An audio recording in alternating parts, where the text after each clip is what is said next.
Hello, this is the Divine Code reading for July 6th. We're beginning Chapter 2, Proselytizers and False Prophets. If anyone comes to convince individuals or a community by influencing or with intellectual arguments or by demonstrating supernatural powers or the like, with false claims to be a prophet, to serve idols, or to nullify one of the 7 Noahide commandments, or to add a commandment, in addition to the 7 Noahide commandments transmitted by Moses, even if he says that God commanded that this should be done, it is forbidden to listen to him or accept his words. All are commanded to remove and silence him by any necessary means. So if a person comes into a community or to an individual, trying to convince them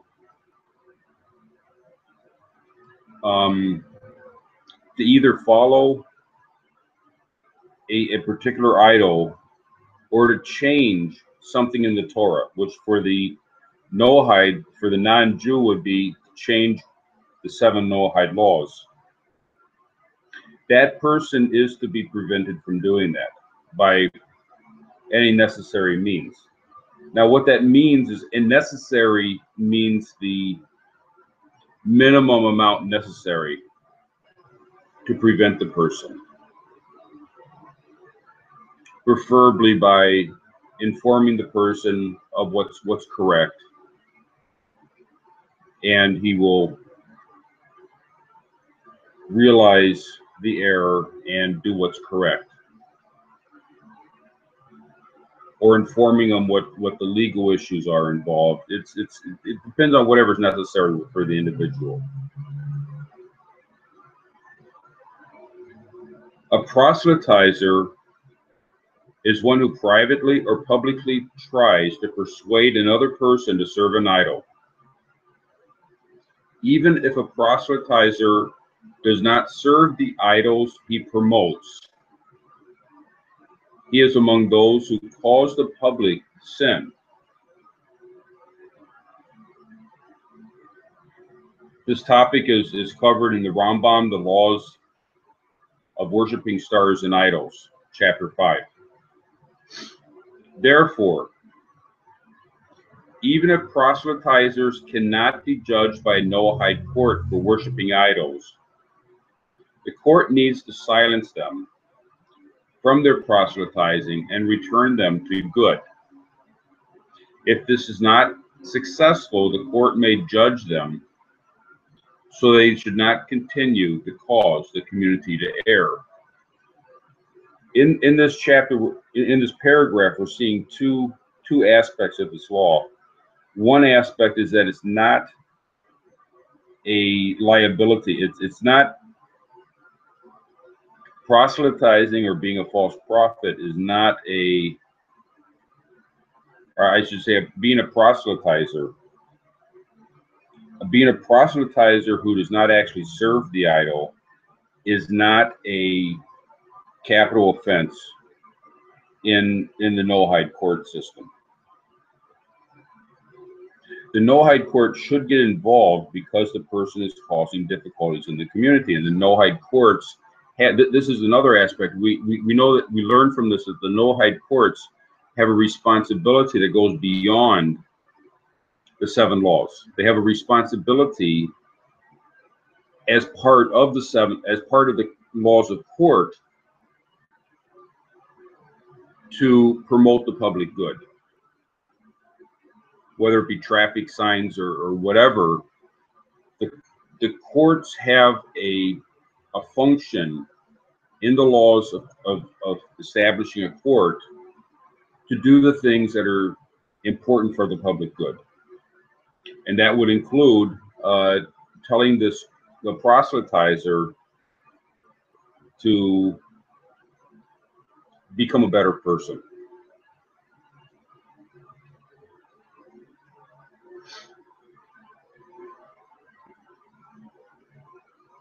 In part 2 of the Divine Code, the unit on the prohibition of idolatry, it will be explained that one who serves idols is liable. Therefore, if one convinces others to serve him as an idol and tells them words such as serve me or worship me, and they did worship him, then he is the idol himself, and both he and they are guilty of a capital sin, and as are all those who serve idols.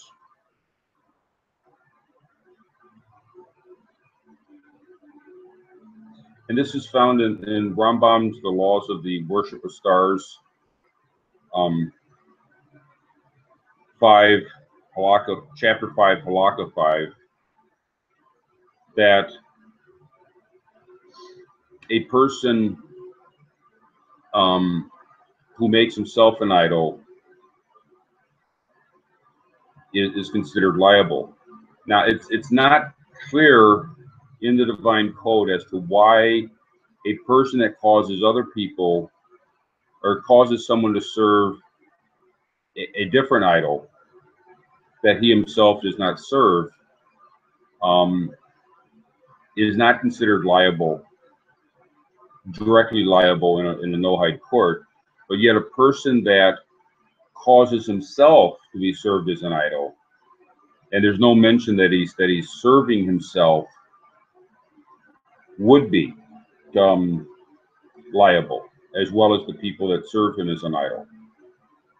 So there must be some aspect of the causing oneself. If a person causes himself to become an idol, then there must be an aspect to that's as if he's serving.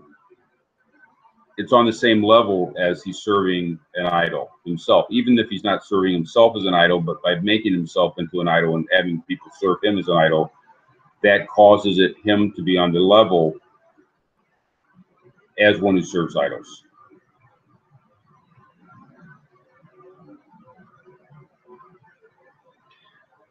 However, if someone did not serve this person as an idol, but only verbally accepted his words, then the person who said, worship me, is exempt from punishment.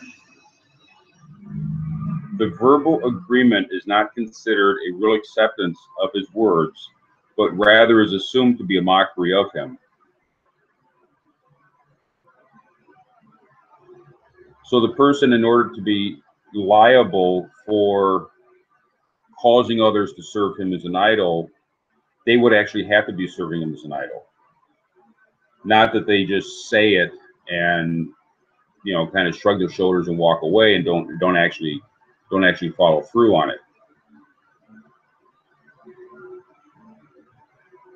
Likewise, if someone convinces a person to serve another person or thing as an idol, even if the one he tried to mislead accepted his words verbally and said, yes, let us go and serve it, but they have not yet served it, all of them are still exempt from punishment.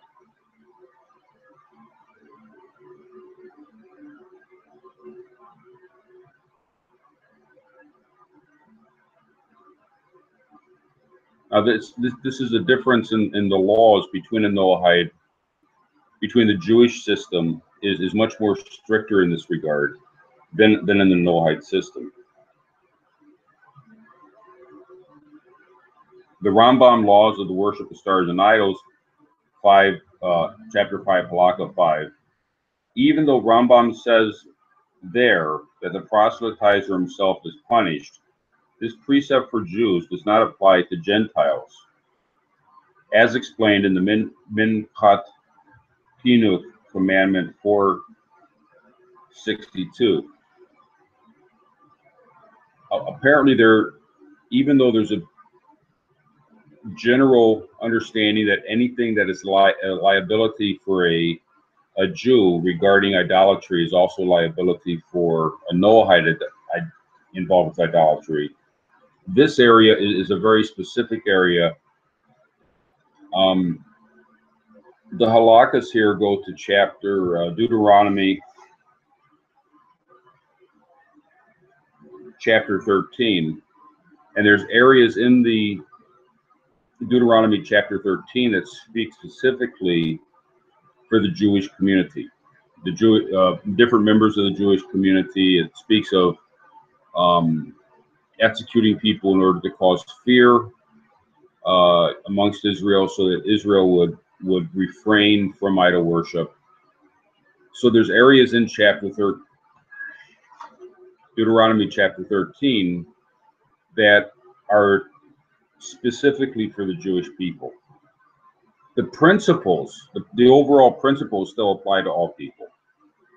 But as far as being a legal aspect, it's specifically in the area of proselytizing. The specifics are for the Jewish people. Whereas when it comes to worshiping an idol, the laws would be the same. But proselytizing is in a little bit of a different category.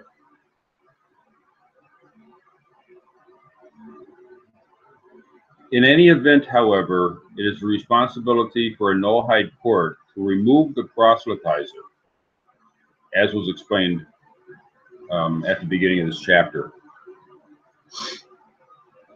So even though it's not a liability, it is still the responsibility of the Noahide court under the basis that a Noahide court is to support the community's good.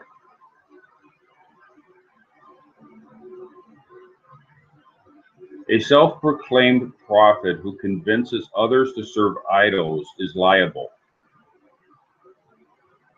and he is called a false prophet. Whether he says, "This idol told me to serve it," or "God told me to serve idols," or words to this effect, he is a false prophet who has persuaded others to go astray. So now we're discussing the question of a prophet. A prophet is someone who claims to be speaking in the name of a deity, whether it be the name he's speaking falsely about what he's making up words concerning God, or if he's speaking in the name of some other idol or some idol.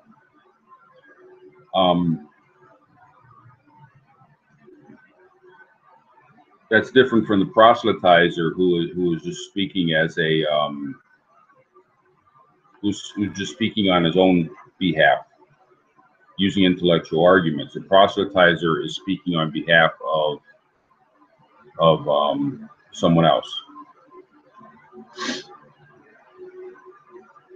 Even if he proselytizes in God's name to serve an idol only for a specific time, and even if he performs wonders and miracles and says that God commanded that people must serve the idol for only one day or a short period of time, he has spoken unfaithfully towards God.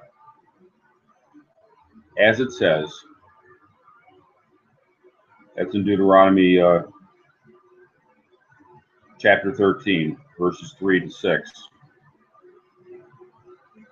And the sign or the wonder comes about, or which he spoke to you, saying, "Let us follow the gods of others." Do not hearken to the words of the prophet or that dreamer of a dream, for the Lord your God is testing you. The Lord your God shall you follow, and him shall you fear. His commandments you shall keep, and his voice you shall listen. And that prophet or a dreamer of a dream shall be put to death, for he has spoken fabrication against the Lord your God. We thus learn that this person has come to contradict the eternal prophecy of the Torah of Moses, and it is clear that he is a false prophet, and the apparent miracles he performed are just magic or sorcery. And we go more into the detail about this in the section of the Divine Code on the laws of prophecy, or the laws of the prohibition of idolatry, where it discusses prophecy and whether or not which particular cases a person would be liable. If he gives this false prophecy in the name of an idol or within the jurisdiction of a Noahide court, it is within the jurisdiction of a Noahide court to judge the person. The case of someone who says this in the name of God is not judged by Noahide court, as explained below in the topics of the on the unit of idolatry.